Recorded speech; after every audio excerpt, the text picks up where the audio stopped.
Hello and welcome to Interpreting India. I'm Srinath Raghavan, and this is a podcast presented by Carnegie India. Every 2 weeks, we bring to you voices from India and around the world as we unpack the role of technology, the economy, and foreign policy in shaping India's relationship with the world. In the light of the recent coronavirus outbreak, we are now recording and producing episodes of Interpreting India remotely. India's inflation targeting regime was set up 5 years ago to counteract the high rates of inflation that the country was consistently facing. This system has come under immense pressure owing to the impact of the coronavirus pandemic on the Indian economy. In the past, the Monetary Policy Committee has been criticized for keeping real interest rates high and so dampening growth. Critics now argue that the inflation targeting scheme constrains the policy space for responding to the pandemic. On the flip side, analysts have also acknowledged that this regime's positive contribution has been to economic growth through lower inflation rates. In this episode of Interpreting India, we discuss India's inflation targeting system. How has this system fared since its inception in 2015? Should we consider modifying aspects of this regime in keeping with the extraordinary circumstances of the pandemic? And can this system actually persist without change? Joining us today to discuss all of these issues is Radhika Pandey. Radhika is a fellow with the National Institute of Public Finance and Policy, NIPFP. Her core areas of work are macroeconomics, business cycles, financial sector legislative reforms, and capital controls. She was part of the research team for numerous Ministry of Finance instituted expert committees, such as the Financial Legislative Reforms Commission, the Panel on External Commercial Borrowings, and the report of the Working Group on Foreign Investments in India. Radhika is the author, most recently, of Moving into Inflation Targeting, a paper that she has co-authored with Professor Ela Patnaik on India's inflation targeting regime. Radhika, welcome to the podcast. Thank you, Srinath. Happy to be here. No, thanks for giving us the time. I want to start by asking you to give us a bit of an introduction, really, to what you think are the salient features of India's inflation targeting regime. Why was this system adopted in the first place? What was the rationale behind the particular design that it took? Maybe you could just get us started off with that. Sure. So basically what is inflation targeting is that when the central bank of the country is tasked with the responsibility of achieving a specified inflation target. So that is inflation targeting, that the central bank is given a responsibility of achieving a particular target of inflation as part of its objective of monetary policy. And why it's important is because if you have very high inflation, that erodes the savings, that erodes investments, that hampers the long-term growth of the country.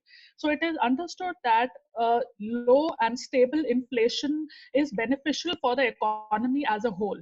And from the monetary policy side, what monetary policy can contribute to supporting growth is by maintaining a low and stable inflation. So in an inflation targeting regime, the central government normally, we have various models across the globe and we can talk about those.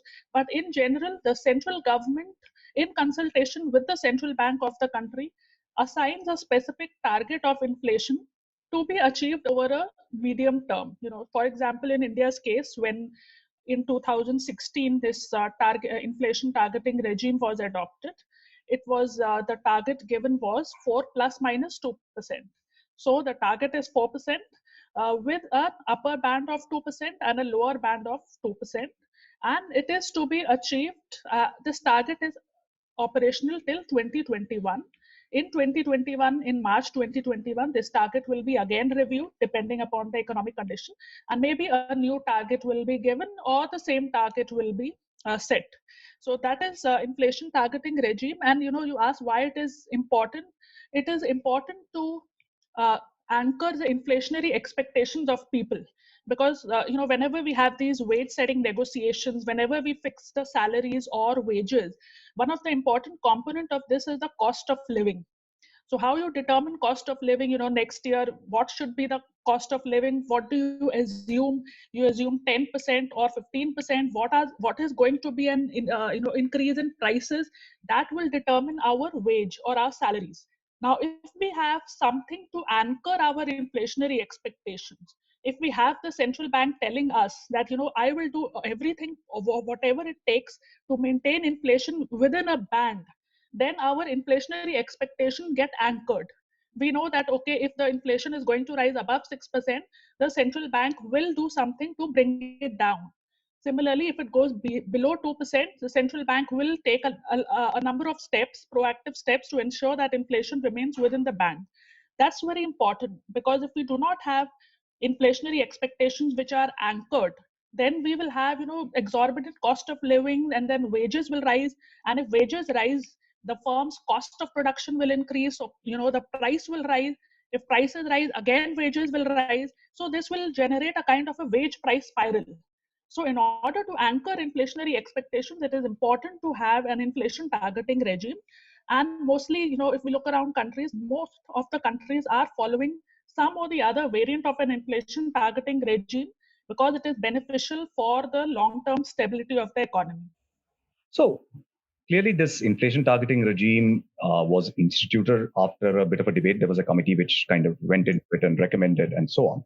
And one of the things which critics of the sort of idea of bringing in such a regime, which included some fairly eminent figures in the monetary policy kind of world, was that inflation in India is primarily a determinant either of the weather or of oil prices, neither of which are really under the control of the government. So, what sense does it make for an economy like ours to go in for inflation targeting?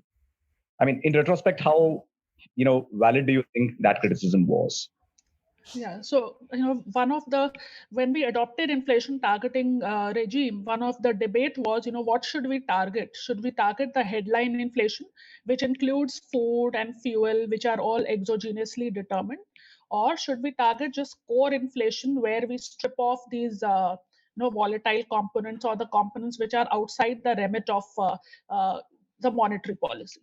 But when in hindsight, when we look, we find that one needs to understand that even though the source of inflation may be food, or it may be, say, fuel, but ultimately what happens is that there is a second round impact, and the primary source of inflation then gets entrenched, and then it trickles down to the other components of inflation. So there are always these second round effects, which need to be controlled and curbed. And when we talk about the cost of living, it includes both food and non-food. So inflation targeting regime needs to anchor inflationary expectations of the entire cost of living, which includes food and fuel. So once we have an inflation targeting regime, it tends to anchor inflationary expectations. Of course, the supply side measures are important. Food, fuel, we need agriculture side reforms, which are also happening, market oriented reforms to stabilize food prices, essential commodities act amendments, and all the other things. Those are important. But from the monetary policy side, what is important is that one needs to fix a target which is generally understood to the public will not understand what is core inflation or what is core inflation. So it is important that you fix a headline inflation, and you monitor all components and examine that ultimately the primary source of inflation could be food, or could be transportation cost, or could be fuel, but it then ultimately shifts to the other components, and it becomes broad based. So that is the stage where monetary policy's role becomes important. Sure. And there is also a monetary policy committee, which is now, in charge of fixing interest rates, so to speak. And could you just talk a little bit about what its role has been and how that innovation has worked? So when one thinks of an inflation targeting regime, and consider, let's see India's experience, what we did. So in 2015, first of all, a monetary policy framework agreement was signed between the central government and central bank. So this was the first step towards embracing the inflation targeting regime, where a target was fixed. So the target was that by Jan 2016, we will have an inflation of 6%, and then we will have an inflation targeting regime of 4 plus minus 2%. But at that time, we did not think about the institutional framework, who was going to take decisions about the interest rate. What should be the interest rate to achieve that inflation rate. So an institutional framework is important, and that is why when the RBI Act was amended to institutionalize and to bring about this framework in a statutorily manner, in a legally enforceable manner, at that time, along with the target, an institutional framework was also thought through in the form of a monetary policy committee. So, what is monetary policy committee? It consists of members, internal as well as external. There are members from the central bank, and there are members who are external members who are considered to be experts in the field of monetary policy, economics, finance, banking, and so on. So the idea behind this is that one gets a diverse set of opinion, diverse perspectives about the state of the economy, about what do they think about the trajectory of inflation. Do they think that inflation is transient, or do they think the inflation is permanent? So all these things determine the magnitude of interest rate that they are going to change, whether they are going to increase it or reduce it or keep it stable. It depends upon the members' perspective about economic growth and their perspective about the sources of inflation. And when we make, because this is a kind of a judgment, it's not a scientific decision, it's a judgment based decision. So whenever we have a judgment based decision, it is always important to have a group level thinking. It is always important to have a bench of experts, talking about it, debating about it, and then coming up with an informed decision, rather than leaving it only to the governor. So that is why now we have a monetary policy committee. And in our recent work, we did a survey of around 30 countries that have adopted inflation targeting regimes, and most of the countries do have some form of a institutional framework in the form of a monetary policy committee to decide and debate about the interest rate, which will determine how the inflation target will be achieved. So that is the monetary policy committee. In our case, we have three internal and three external members. This is based on various committee deliberations. If in India's case, we've had a long history of debate around this. We had the FSLRC, the Financial Sector Legislative Reforms Commission. This commission gave a particular formulation about monetary policy committee. Then we have the Urjit Patel report about monetary policy. It gave a different formulation about the monetary policy committee. And what we actually have is again different from what the two committees envisaged. So there is a lot of thought and debate gone in thinking about an optimal composition of monetary policy committee. So now what we have is a 6-member committee consisting of 3 internal and 3 external members. And in case there is a equality of votes, they decide equally, then there is a casting vote by the governor. So that is broadly an overview of the MPC. Sure. And as you said, the MPC is a body which is given to collective decision making on an issue, which, as you said, is more a question of judgment. But nevertheless, these are people who work with economic models and so on. One of the things that we have seen, if we kind of look back both at the minutes of the meeting, the decisions taken, and some retrospective econometric kind of analysis, one argument which has come about is that the MPC in the Indian context, if you look at the last 4 years, certainly before the pre-pandemic period, was consistently overestimating the inflation sort of rate of inflation which was expected, perhaps by as much as 2 percentage points is what some studies suggest, which then meant that we ended up adopting a much stronger line on interest rates and a higher interest rate policy, which perhaps has in some ways constrained growth as well, right? So I just was wondering, how much of your own research kind of bears out some of these criticisms or not? Yeah, absolutely. So if we look at the trajectory of MPC and how their decisions, we see that there have been 2 periods. One under the governorship of Urjit Patel, and second under the governorship of Shaktikant Das. If we look at the first, under the chairmanship of Urjit Patel, it was primarily hawkish. If we leave aside the first meeting of the new MPC earlier, just if we leave that aside, till August, we have had 24 meetings of Monetary Policy Committee, 14 under Urjit Patel and 10 under Shaktikant Das. And what we see is that under Urjit Patel, mostly they have maintained a neutral, they have had a neutral stance, and they have not cut the interest rates, even though in 2017, especially after the demonetization episode, there was a strong case for cutting interest rates, but they did not cut the interest rate. So if we look at the first 8-10 meeting, essentially the MPC was over cautious in estimating inflation, in their judgment about inflation, and as a result they did not cut interest rates when it was needed. And as a result, our real interest rate used to be very high. It was 2 to 3%. It was really high.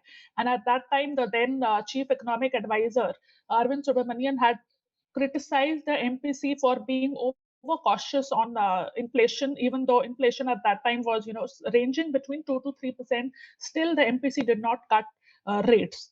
And if we look at the reason why they did not do so, if you look at the reason, one of the key reason is that if we look at their inflation projections, because their main decisions are based on their projections, how far their projections are from the actual target.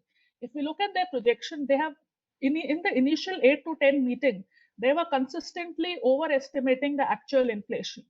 Consider, for example, the July, September, the first half of the fiscal year 2016-17, also 2017-18. During these two periods, there were times when actual inflation was 2.5%, but inflation projection was 4.5%, consistently overestimating by as high as 2%. So that was the problem initially. But when we look at this under the governorship of Shaktikant Das, we've seen that the stance, the nature, and even the discourse of MPC meetings has changed dramatically, and it has become more dovish and more supportive towards growth. And I guess this is part of the learning curve. Initially they didn't understand, but now if we see that there is now a change, there is a move towards having a balanced approach towards both inflation and supporting growth. Because if we look at our legislative mandate for inflation targeting, it is maintaining inflation target with a reasonable degree of growth. So growth is also a part of it. So one has to have a judicious mix of perspective around inflation and growth. And initially in the first 6-7 meeting, that was a problem, especially during the time of demonetization, which was understood to be a growth, which hampered growth. But still, the MPC did not cut interest rates. There were wide expectation that at least interest rates should have been cut in the December 2016 meeting, then again in Feb 2017 meeting, but they did not cut interest rates, and that was visible on the growth rate. Growth rate faltered, it fell in 2017, and one of the reasons was an unduly tight monetary policy pursued during that time. Right. And so how does this work, in a sense that now that we have some years of experience, are the models by which the inflation sort of projections are being made more robust? Or is the decision-making process kind of more diverse, which is to say people bring in different models to the table? I mean, how is the course correction now being done? So initially, they don't disclose their inflation forecasting models. We know that they follow an FPAS model for inflation forecasting. But what is more important, in addition to the forecast, is that what is the kind of discourse and what is their judgment around what is the future course of inflation and growth is going to be. I think that has changed for now. Not even before the pandemic struck us, we know that in 2019 growth was faltering, and that was visible in the in the discourse and in the discussions of MPC members. So while demonetization was also hampering growth, that was not considered something that was not considered something that would impact growth. It was considered to be a transient phenomenon, and as and when the supply of money will come back, growth will bounce back, which did not happen. Growth was impacted for some quarters, but as of now it's mainly the judgment and mainly the decision making. Also the perspectives have widened. And if you look at even that time, one of the members had actually dissented, Ravindra Dholakia. If you look at the minutes of 2017 June meeting, he makes a case. He is critical of RBI's forecast, and he counters those forecasts with his own forecast by saying that RBI's forecasts are consistently overestimating inflation. So there, that's the entire purpose of having a committee based approach, that you are not just following what the central bank is giving you, and it's coming on paper that one of the members is dissenting, but that was not the majority opinion, so they went ahead by with not cutting interest rate. But there were members who consistently opposed the overestimation of inflation and the decision of not cutting rates in the initial 1 or 2 years of MPC. Sure. And what, in your estimation, has been the overall pattern of inflation, say, over the last 1 year? I'm thinking particularly of the period since, say, the pandemic began in China and is kind of early on in this year. I mean, because some of the trends that we are seeing seem to be a bit counterintuitive, because on the one hand, there was a crunch in terms of demand, but we've still seen a bit of a spike in terms of the price index. How would you read, and can you just elaborate on this a little bit? So if we look at the performance of inflation, first, like generally over the inflation targeting regime period, which is from 2016 till 2020, we find that till mostly for most of the period, inflation has been range bound. Inflation has been within the 2 to 6% range till December 2019. Okay, till December 2019, starting from 2016, when the framework was put in place, inflation was range bound. So that we can say as an achievement of the inflation targeting regime. But from December 2019 onwards, we are seeing that inflation has consistently overshot the upper end of the target. December 2019 was the first month when inflation overshot the target. Again, Jan, Feb, again, inflation was above 6%. March, it fell. But again, in April and May, the CSO did not release the numbers because of the lockdown. They did not have the transaction level data. So we don't actually trust the April and May CPI data. But this period has seen an inflation level beyond the 6% mark. But one needs to understand the reason, as you rightly pointed out, that on the one side growth is faltering and on the other side inflation is rising. But if we look, if we delve deeper into the reasons for inflation, it's primarily supply side disruption caused due to lockdown and petrol price hikes. So, we remember central government raised the excise duties, excise taxes. So one of the contributing factors for increase in inflation is within the miscellaneous category. There is one component called petrol for vehicles, diesel for vehicles. That is one component that has increased. In addition to, of course, vegetable prices that have increased due to supply side disruption. So, one needs to understand that your CPI, the index, consists of around 300 commodities, but inflation is primarily being driven by a bunch of commodities, and it actually shows that it's not a sustained overall broad increase in inflation. Otherwise, we should have seen an increase in demand also. There are certain commodities which are showing a sustained increase in prices, primarily due to government policies and primarily due to the COVID-19 induced lockdown. So therefore, we feel that going forward, as the economy unlocks, we should see a moderate cooling of prices, and that's what RBI has also said in its statements, that the second half of the current fiscal should see a moderation in inflation. So we think that that's a fairly correct assessment, and it depends on how quickly the economy unlocks and how quickly the supply side disruptions are addressed. So we see that there are a couple of commodities that have been driving inflation: vegetable prices, petrol and diesel prices, and another is gold prices, which is not normally talked about in the CPI inflation discourse. But when we did a deep dive into the reasons, the drivers behind CPI inflation, these were the factors. In the context of the pandemic, the government has also taken several fiscal policy measures. And some of these fiscal policy measures are also likely to have consequences as far as inflation is concerned, as fiscal policy issues typically tend to have. So I wanted to understand both from your perspective, but also how the Monetary Policy Committee is looking at the impact of COVID-related fiscal measures that the government has taken and its implications for inflation going forward. Okay. So, if we look at the various measures that government has taken to address the impact of COVID-19, mostly those measures are not resulting in an actual fiscal outgo from the government's kitty. They are mostly measures that are routed through banks. So if we look at the MSME, the 3 lakh crore concessional credit scheme, or for farmers, or distribution of food grains, mostly those are measures that we do not foresee, at least for the measures that have been taken till now. Those measures are not inflationary in the sense that they are not actually putting money in the hands of people and then people are going to spend.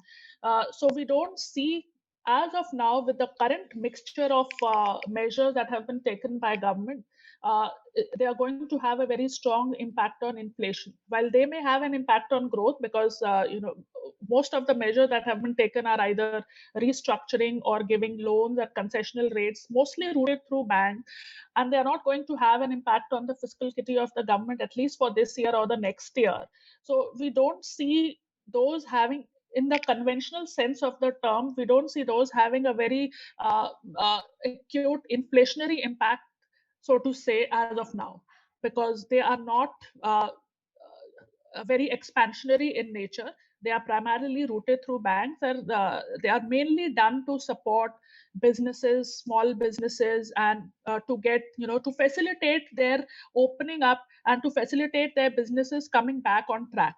So those are not really inflationary. And even if we look at the monetary policy discussion, we don't see that as a concern playing out in the minds of the MPC members, that some of these measures could be inflationary as of now.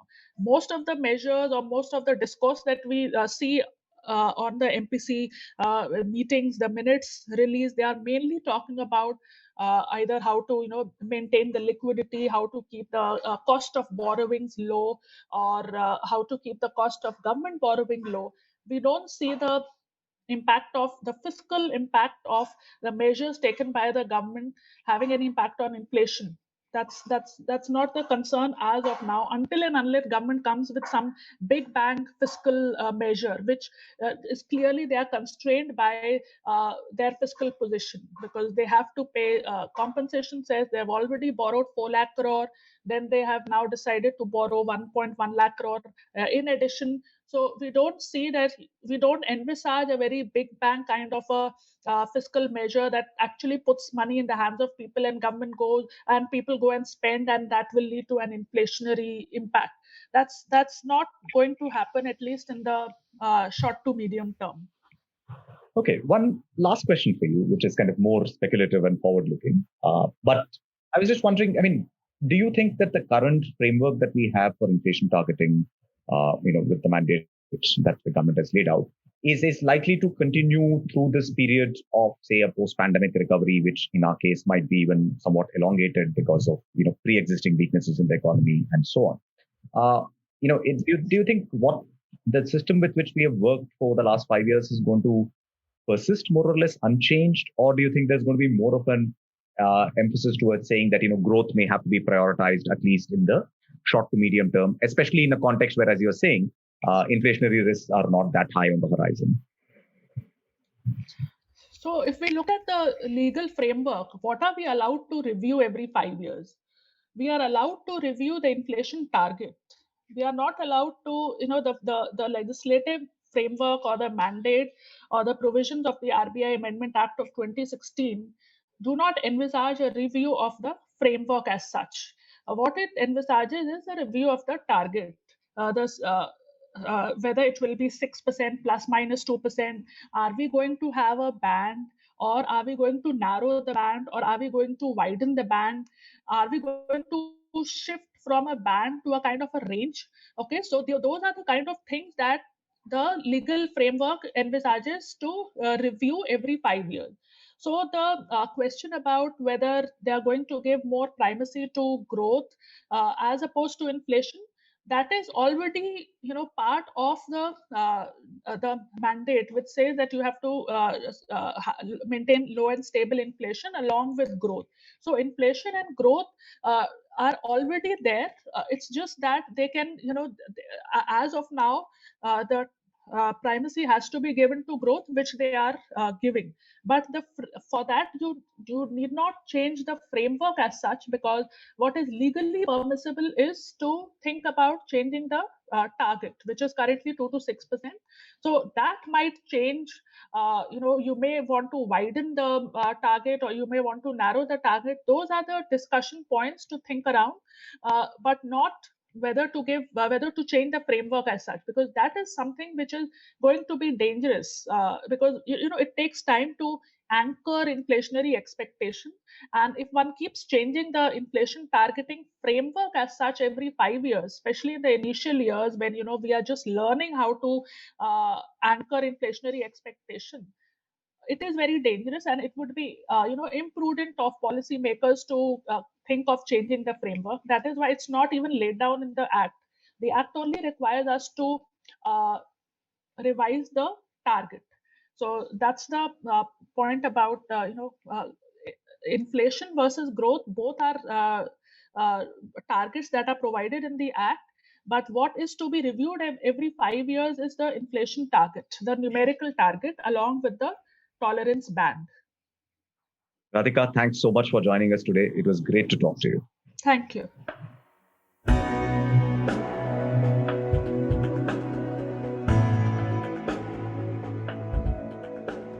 Thank you for listening to this episode of Interpreting India. Stay safe and don't forget to wash your hands. For more information about the podcast and the production team, you can follow us on social media and visit our webpage.